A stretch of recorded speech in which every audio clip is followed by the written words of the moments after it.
Si je devais illustrer ce qu'est la foi en Jésus, comment elle naît, ce à quoi elle amène, ce qu'elle produit dans nos vies, je choisirais l'histoire que je vous propose de découvrir maintenant et qui se trouve dans l'Évangile selon Marc, au chapitre 5, je lis depuis le verset 21 jusqu'au verset 34.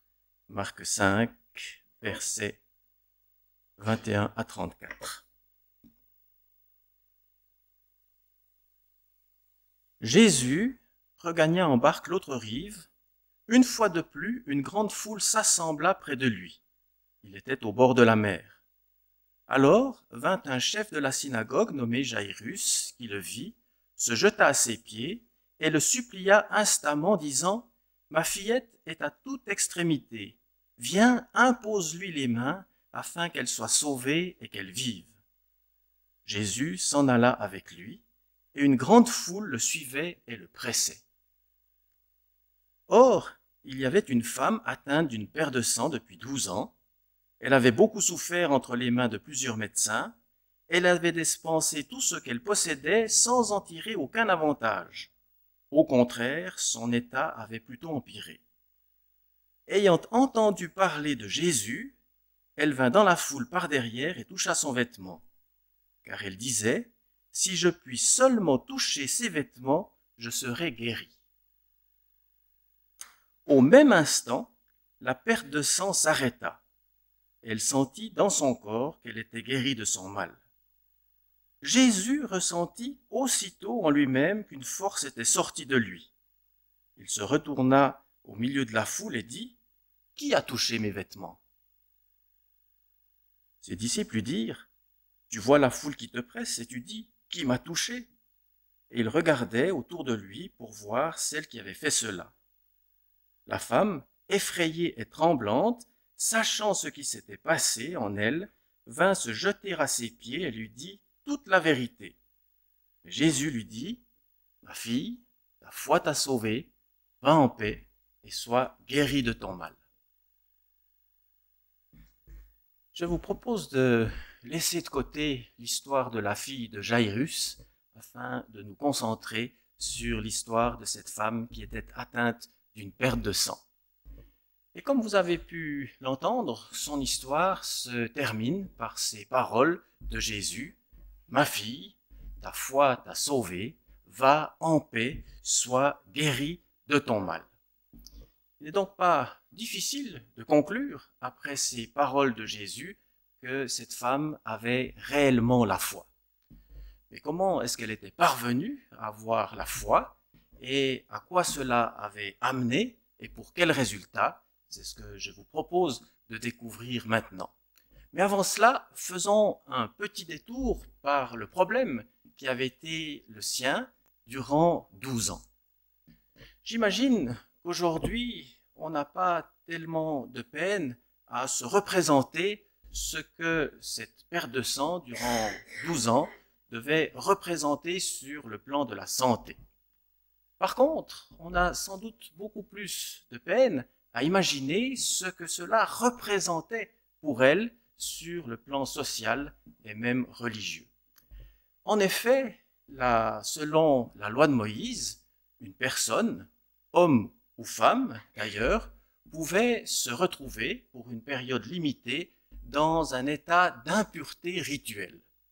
Il n'était pas question dans ce sens-là d'avoir péché, mais suivant les circonstances, une personne pouvait se retrouver en situation d'impureté rituelle et durant le temps de cette impureté, cette personne se retrouvait isolée pour une raison très simple, c'est que son impureté était potentiellement contagieuse.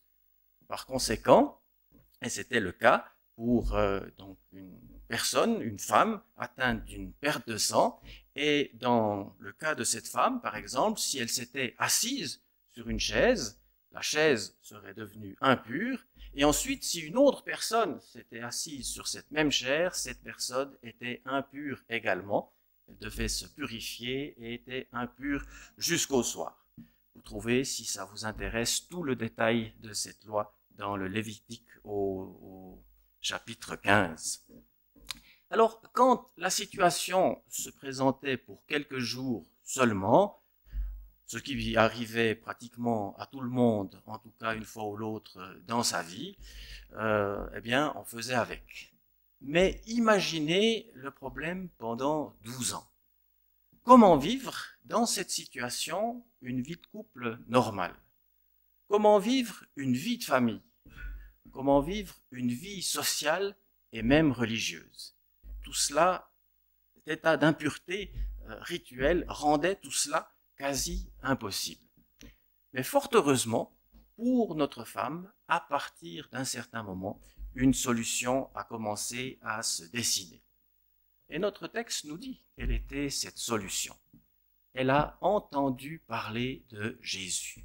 Au verset 27, il est dit « ayant entendu parler de Jésus ». Et tout indique que sa foi, spécifiquement en Jésus, est née à partir du moment où elle a commencé d'entendre parler de Jésus.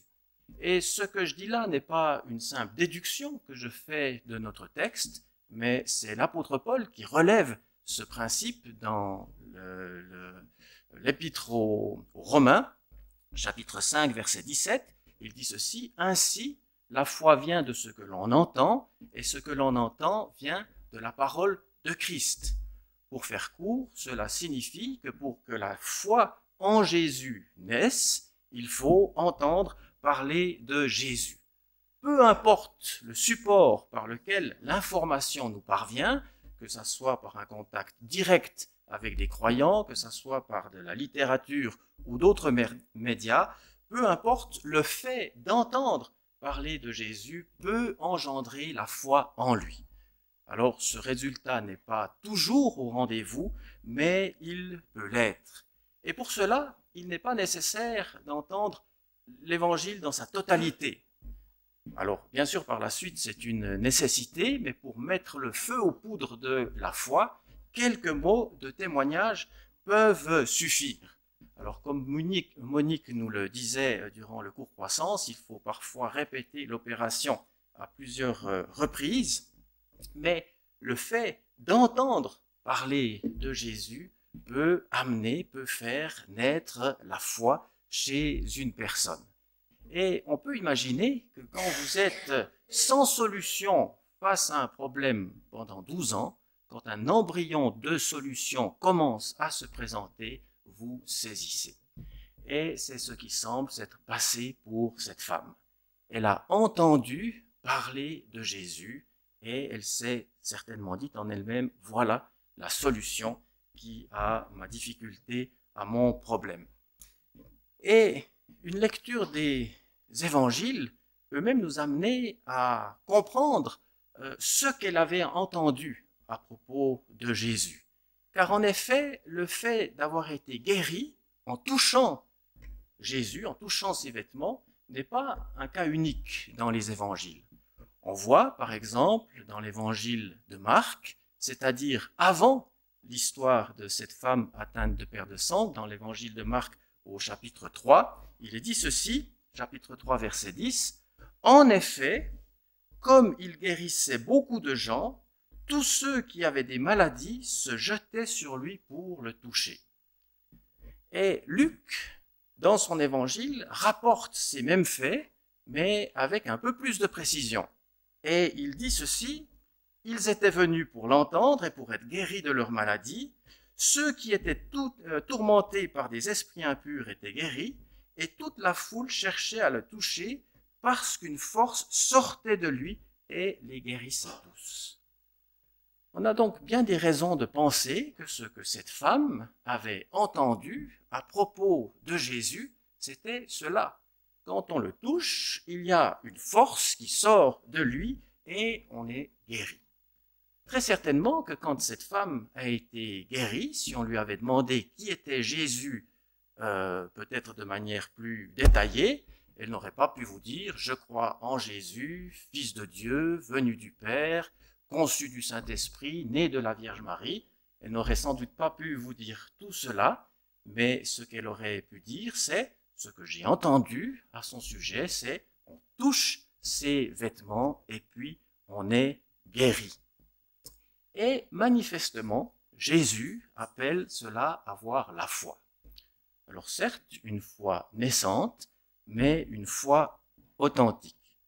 Il va sans dire que cette foi, par la suite, devait encore s'étoffer, mais il faut bien commencer par quelque chose. Et commencer par croire que Jésus peut nous secourir dans nos différentes situations, quelles qu'elles soient, c'est un bon début.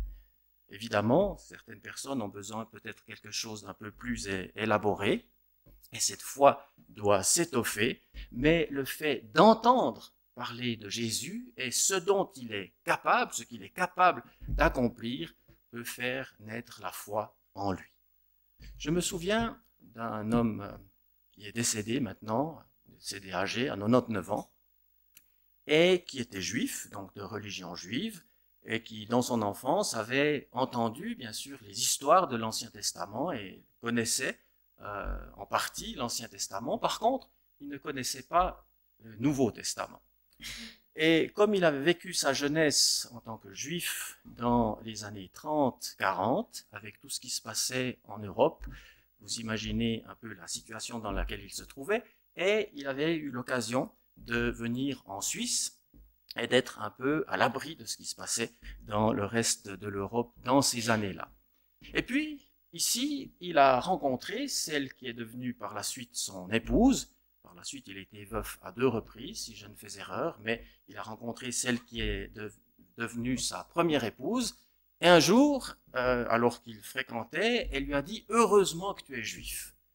Alors, entendre « Heureusement que tu es juif » dans ces années-là, ça nécessitait quelques explications.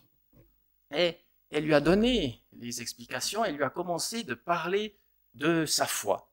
Et curieusement, cette femme n'était pas une chrétienne au sens où nous on l'entend, elle était mormone.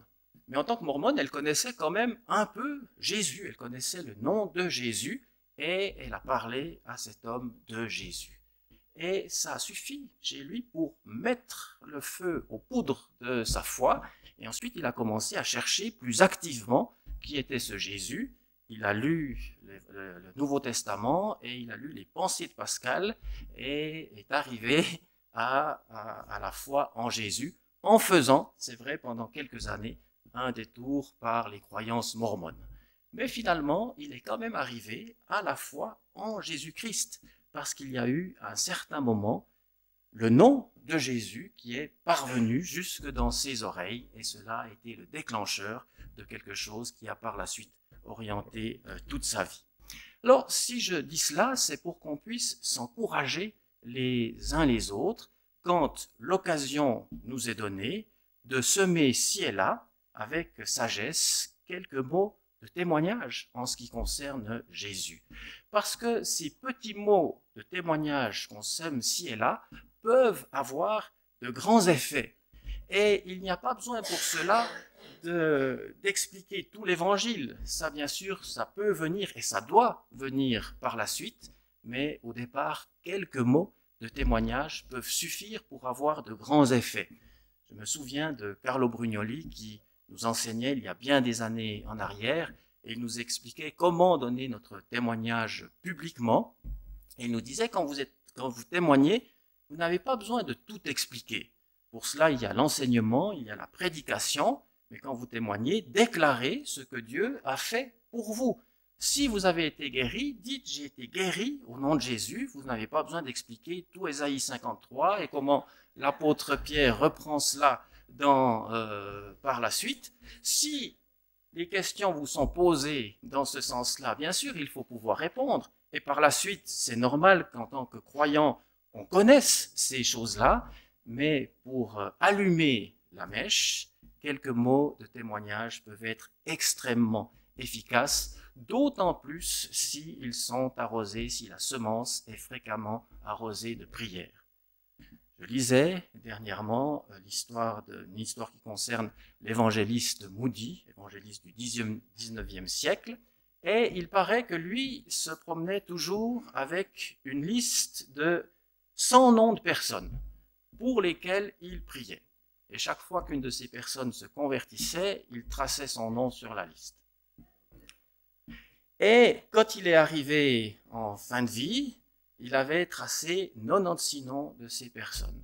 Et les 4 qui restaient se sont convertis lors du service d'ensevelissement. Comme quoi, semer des paroles de témoignage, il ne faut pas forcément limiter à cela, mais comme point de départ, quelques mots de témoignage, le tout arrosé de prière, cela peut faire naître la foi. Il semble en tout cas que c'est ce qui s'est passé chez cette femme, puisque ce qu'elle avait entendu à propos de Jésus, ou en tout cas ce qu'elle avait retenu et ce qu'elle se disait en elle-même, c'est « si je peux toucher son vêtement, alors je serai guérie ». Elle a cru cela, elle a touché son vêtement et elle a été guérie. Mais attention, ce n'est pas la seule chose qui s'est passée dans sa vie.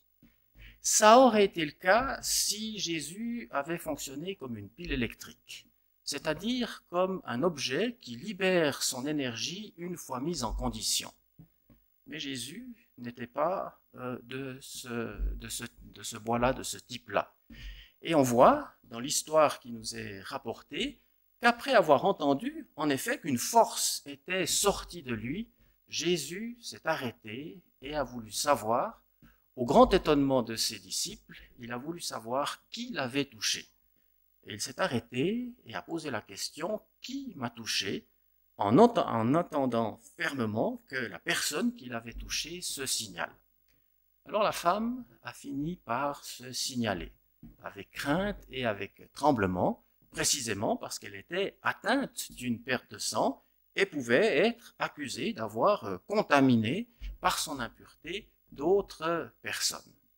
Mais l'intention de Jésus était tout autre.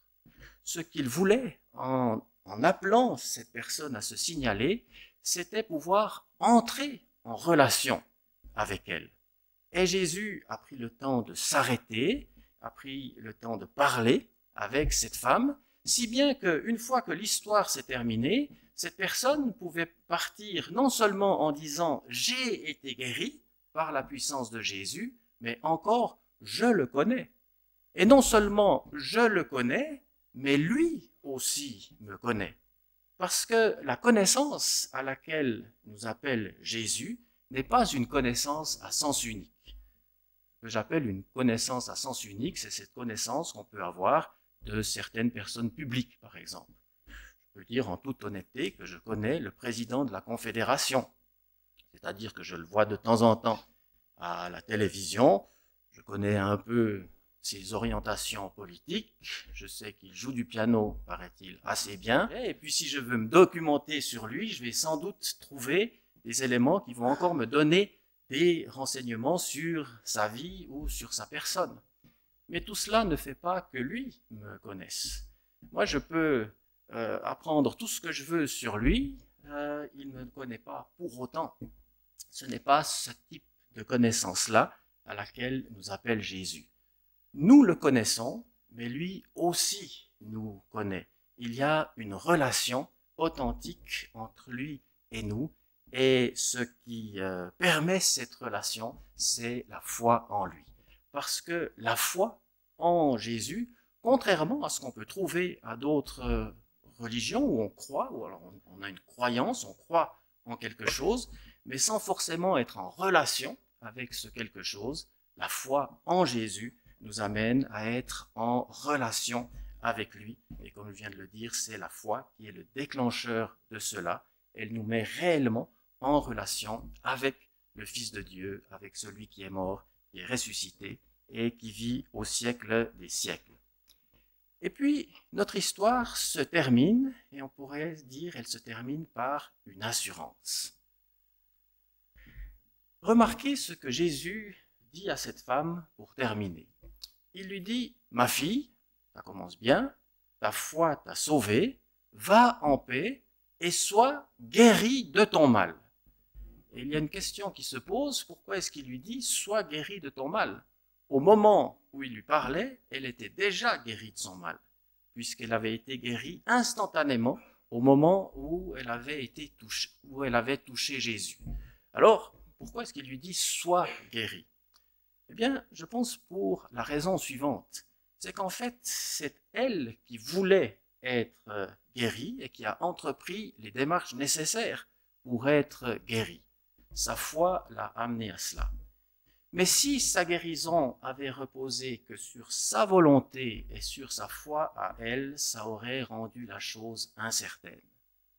Et Jésus lui dit, en fait, cette guérison, tu ne l'as pas volée un peu comme cela par derrière, mais je te l'accorde volontairement. C'est moi qui veux que tu sois guéri. Et ça donne de l'assurance. Et c'est exactement identique par rapport à la question du salut. Si notre salut ne reposait que sur notre désir d'être sauvé, à la limite sur notre foi dans le salut en Jésus, eh bien ça rendrait la chose incertaine parce que tout serait uniquement dépendant de notre foi ou de notre désir ou de notre volonté. Mais le fait que nous soyons sauvés, que nous soyons pardonnés, que nous vivions dans l'espérance de la vie éternelle, ce n'est pas notre volonté uniquement, mais c'est la volonté du Fils de Dieu, c'est la volonté de Dieu pour nous, que nous ayons cette assurance, que nous puissions nous assurer que cela fait partie des promesses de Dieu et que ces promesses sont authentiques, comme le dit l'apôtre Jean. Voici la promesse qu'il nous a faite, c'est la vie éternelle. Cela ne procède pas de notre désir à nous, mais de la volonté de Dieu, et c'est la volonté de Dieu pour chacune, pour chacun d'entre nous, et cela peut être saisi par la foi en Jésus-Christ. Amen. Seigneur, c'est vrai, nous bénissons ton nom, tu es un grand Dieu, et comme on vient de l'entendre, c'est vrai, tu nous appelles à proclamer ton nom, tu nous appelles à te faire connaître, et nous bénissons ton nom parce que nous avons ce privilège de te connaître. Nous avons entendu parler de toi, cela a engendré dans notre vie la foi en toi. Et Seigneur, c'est vrai, tu es digne d'être loué, tu es digne d'être béni. Seigneur, nous nous plaçons devant toi et nous te prions pour que constamment nous soyons remplis de zèle, mais aussi de sagesse pour proclamer cette bonne nouvelle, qu'il nous soit donné, comme disait l'apôtre Paul, lorsqu'on ouvre la bouche, de faire connaître le mystère de l'Évangile avec assurance, que tu sois glorifié. Amen. Amen. Voilà, on arrive à la fin de notre premier culte. Alors c'est le moment de communiquer les annonces. Comme on est à partir de maintenant en période de vacances, le programme est, comme vous le voyez, considérablement allégé. Donc ce mardi 11 juillet, il y a toujours donc, les femmes en promenade méditative. C'est toujours à 9 h le matin et toujours à l'entrée du bois de Montcor. Le mardi 11 juillet, il y a la réunion de prière ici. Donc tous les mardis maintenant, durant le mois de juillet et août, il y a la réunion de prière qui a lieu ici. C'est bien sûr ouvert à tout le monde. Pour les groupes de maison, il y a des groupes de maison qui cessent leurs activités pendant l'été, d'autres qui continuent. Il faut tout simplement vous renseigner auprès de votre responsable, c'est lui qui pourra vous dire si le groupe continue ou pas. Et puis sinon, dimanche prochain, donc il y a comme aujourd'hui les deux cultes, à 9 h et à 10h30, plus à partir de 12h30, le service de baptême. Donc dimanche prochain, c'est un culte où il y aura les témoignages aussi des personnes qui vont se faire baptiser. Et puis ensuite, on part à Haute-Rive, et les baptêmes ont lieu dans la Sarine, à Haute-Rive, et c'est aussi l'occasion d'un moment de partage fraternel. Alors, c'est bien de prendre avec vous votre pique-nique, et après les baptêmes, on reste donc sur place, il y a suffisamment de place là-bas à Haute-Rive, et on peut manger ensemble. Chacun prend ses propres affaires, bien sûr, mais on peut rester là-bas pour une partie de l'après-midi. Voilà, je crois avoir dit tout ce qu'il y avait à dire pour les annonces. Il y a encore, si vous avez besoin de la prière, des personnes qui se tiennent à votre disposition derrière les paravents ici. Vous pouvez demander la prière. Si tout est dit, on va se mettre debout et on va invoquer le nom du Seigneur pour terminer.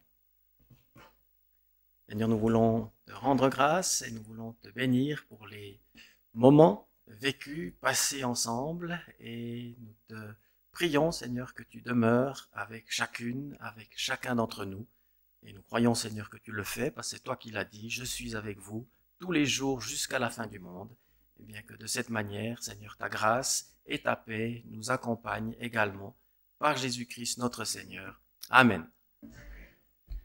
Je vous souhaite une bonne fin de matinée et à tout bientôt.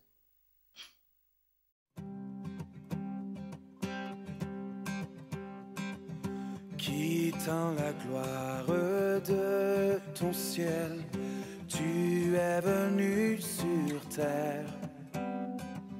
Fils aimé du Dieu éternel, tes bras tu as ouverts. Ta grâce a bouleversé le cours de notre humanité. Nous crions ensemble, victoire, Christ est la lumière du monde, que sa gloire couvre la terre, puissance infinie qui libère, son nom est saint, il est saint, il est saint.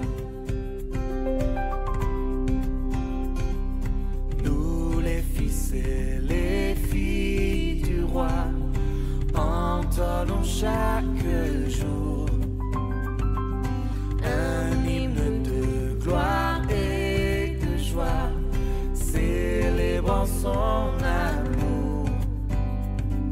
Les nations de la terre s'inclineront devant le Père, chanteront ensemble, victoire, Christ est la lumière du monde, que sa gloire couvre la terre, puissance